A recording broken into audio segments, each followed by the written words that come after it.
Këto ditë të ftohta të janarit nuk mund të kalojnë pa ngrohje, megjithse një pjesë e mirë e qytetarëve janë gjendur të papërgatitur për këtë dimër të ftohtë.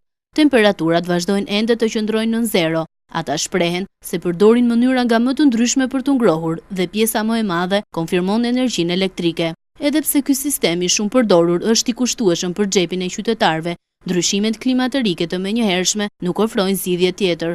Gjithashtu, ka edhe nga ato familje të cilat po përdorin ngrohjen me gaz dhe me dru, por janë shumë të pakta në krahasim me ata që energjinë e përdorin edhe për të ngrohur.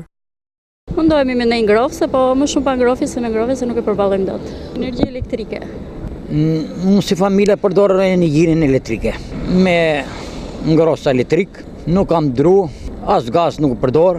Se shtëpinë e kam të kompletuar dhe më të mbyllur mirë me dritare, me dyre dhe nuk kam problem. Dru zjarre. Gjithmonë që në atë vazhdoj të ngroh me dru zjarre. Tub zjarre, ndru. Keni vite që e aplikoni apo keni filluar tashmë? Po, kemi vite.